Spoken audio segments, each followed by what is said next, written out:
आज हम बात करने वाले हैं लार्सन एंड टोब्रो यानी एलटी के बारे में।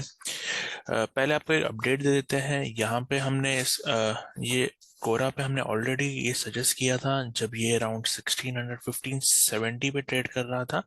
और हमने यहाँ पे बोला था, एक मेंबर ने पूछा था हमें कि एचसीएल टेक, टीसीएस और एलएनटी में मतलब आप किस पे आप सजेस्ट करेंगे। तो हमने यहाँ पे बोला था कि बाकी सब स्टॉक्स ऑलरेडी डबल हो चुके हैं, अब सिर्फ एलटी में एक पेंडिंग मूव है। उसका हम रीजन आपको अभी बताएंगे। और इसका टारगेट हमने मिनिमम 2600 प्लस बताया था। यहाँ से ये हमने अपने टेलीग्राम ग्रुप में भी अपडेट किया था, स्टॉक मार्केट और बिगिनर्स में। और इसके बाद जो इस एरिया में हमने सजेस्ट किया था, इसका स्टॉप लॉस हमने ये लो रखा था जो स्विंग लो भी था। और ये इसके बाद आप देख सकते हैं स्टॉक अब इस लेवल से मोर देन डबल हो चुका है। मतलब ऑलमोस्ट 2000 पॉइंट्स यहाँ पे आ चुके हैं, जो मोर देन डबल भी हो चुका है। तो आगे क्या क्या पॉसिबिलिटीज है, इसके फाइनेंशियल नंबर्स की बात करेंगे और हम ये सारी चीजें डिस्कस करेंगे। Let's get started. यहाँ पे पहले आप एक चीज जो इम्पोर्टेंट है कि वो ये जो लेवल थी जिसपे ये ब्रेकआउट इसने दिया था, ये एक all time high multi year resistance था। तो हमने अक्सर बोला है, जब भी एक stock multi year resistance break करता है, जैसे ये रेजिस्टेंस ऑलमोस्ट 2018 से इससे पहले से मतलब नीचे था इस लेवल से, अगर आप देखें तो एग्जैक्टली 2018 से बार बार ये रेजिस्ट कर रहा था और एक्चुअल ब्रेकआउट 2021 में आया। तो 3 4 साल का जो ये कंसोलिडेशन है, ये पैटर्न ब्रेकआउट आया। और फिर इसी पैटर्न से ये हमने ये भी बताते हैं कि इसके बाद स्टॉक डबल ट्रिपल हो जाता है, और यहाँ पे भी वैसे ही कुछ हो रहा है।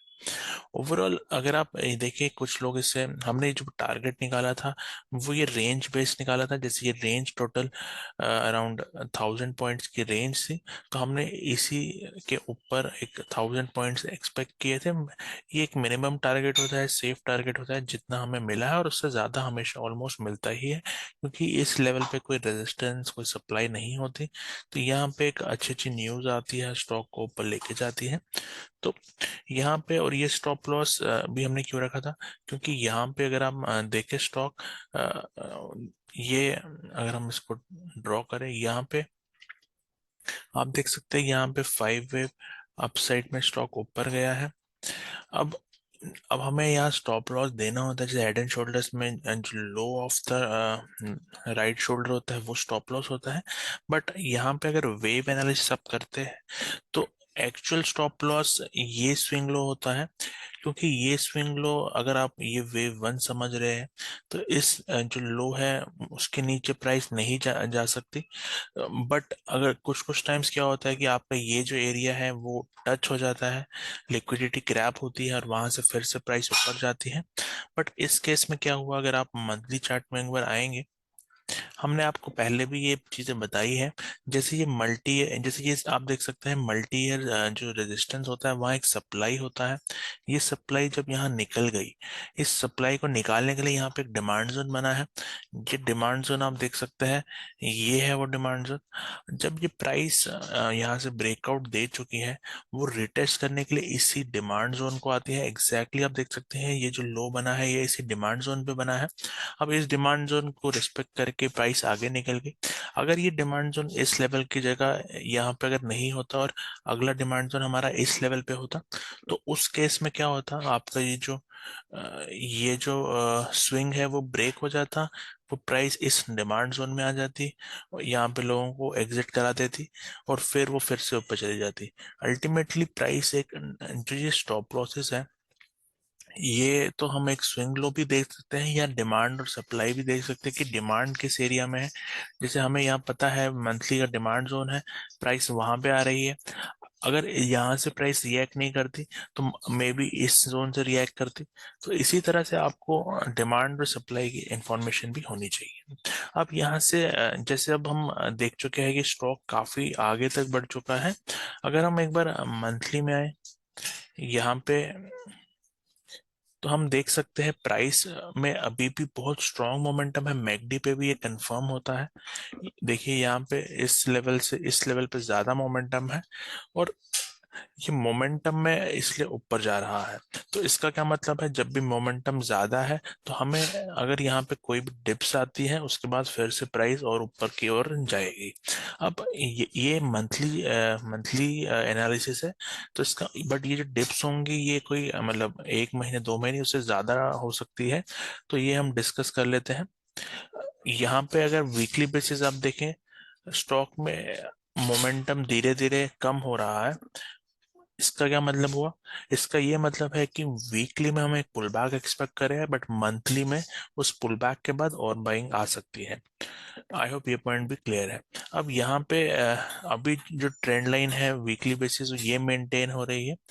इस ट्रेंड लाइन के अराउंड अगर आपको, या इस ट्रेंड लाइन के नीचे भी करेक्टिव जो फॉल आएगा उसमें आपको बाई अपॉर्चुनिटी देखनी है। अब वो कैसे रहेगी, क्योंकि यहाँ पे देखिए अगर हम एक बार जैसे ये रेजिस्टेंस था, यहाँ पे थोड़ी कंसोलिडेशन हुई, कुछ मतलब टाइम पास स्टॉक ने किया, उसके बाद ये नया मूव दिया है। वैसे ही क्योंकि अब यहाँ पे आप बाय नहीं कर सकते, आपको यहाँ पे थोड़ा स्टॉक को वेट करना है कि रेंज ब्रेकआउट नया पैटर्न यहाँ बनाए स्टॉक, और उसके बाद जो ब्रेकआउट दे, या उससे पहले ही लोअर लेवल्स पे जो रेंज बनेगी वहां पे फिर से आप बाई इसमें देख सकते हैं। बट अभी हम इसको सजेस्ट नहीं करेंगे एज अ बाई, क्योंकि बेटर होता है जब भी प्राइस एक करेक्शन दे थोड़ी। यहाँ पे भी प्राइस ने करेक्शन दी, एक डिमांड जोन को टच किया, और फिर ये एक अपसेट दिया है।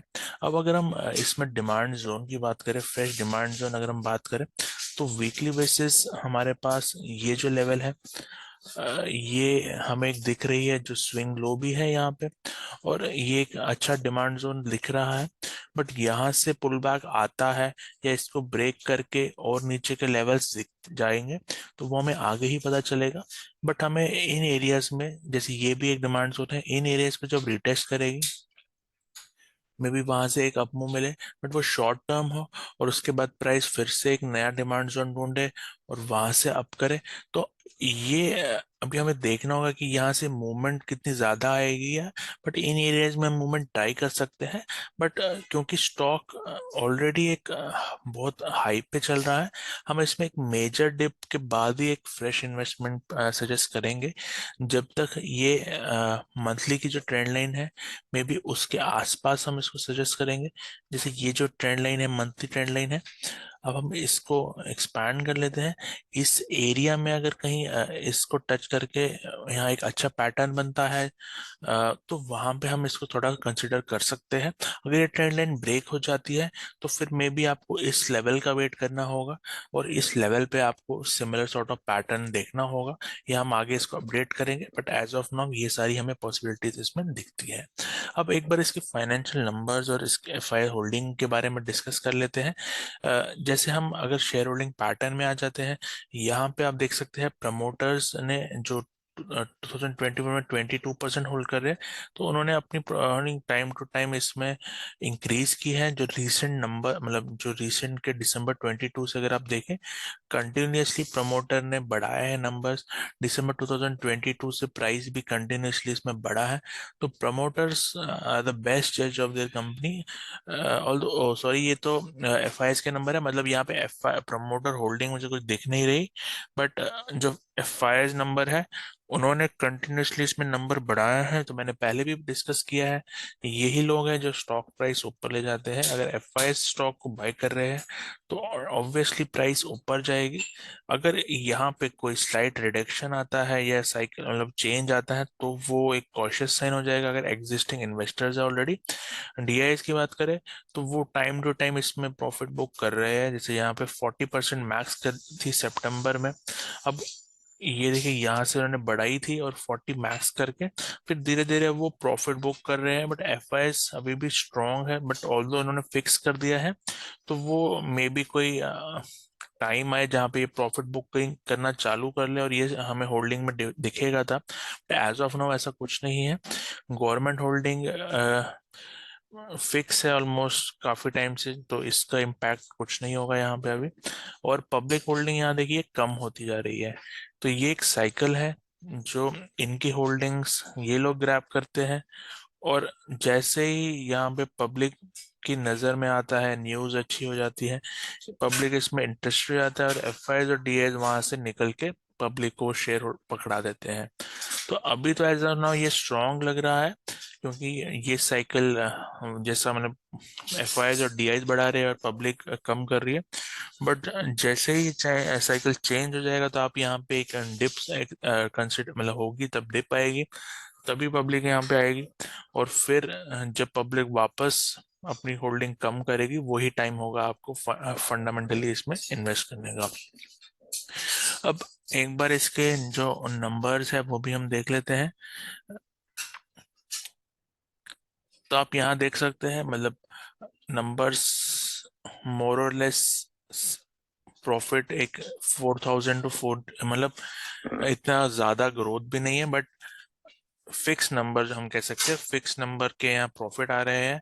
तो यहाँ पे भी देखिए आप, मतलब ग्रोथ वाइज यहाँ इतना ग्रोथ उतना भी स्ट्रांग नहीं है जितना स्ट्रांग स्टॉक जा रहा है। तो यहाँ पे अगर कुछ भी डिसअपॉइंटमेंट आ जाती है तो एक प्रॉफिट बुकिंग आ सकती है, क्योंकि जैसे सितंबर में भी इतना प्रॉफिट आता था, उससे कम प्रॉफिट अभी आ रहा है। तो यहाँ पे वही है कि एफ आई और डी आई जब तक बाई कर रहे हैं स्टॉक को, वो ऊपर लेके जा रहे हैं, बट प्रॉफिट वाइज इतना प्रॉफिट बढ़ नहीं रहा। बट हाँ, ये इंपॉर्टेंट है कि सेल्स डेफिनेटली यहाँ इंक्रीज हुई है, जैसे 31,000 की सेल्स थी, अभी वो 51,000 की सेल आ रही है।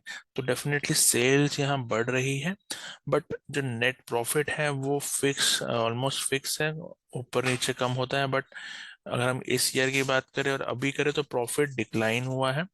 तो यही क्वेश्चन साइन होते हैं, अगर ये और थोड़ा इसमें डिक्रीज आता है तो फिर प्रॉफिट बुकिंग हो सकती है, बट वो सब आगे की बातें हैं। और अभी एज ऑफ नाउ इसमें कोई खराबी नहीं है, तो अभी भी जो एग्जिस्टिंग इन्वेस्टर्स है वो होल्ड कर सकते हैं, और जो न्यू एंट्रीज ढूंढ रहे हैं उनको इन सिनेरियोज का देखना है कि किस सिनेरियो इसमें आगे सिनेरियो होता है।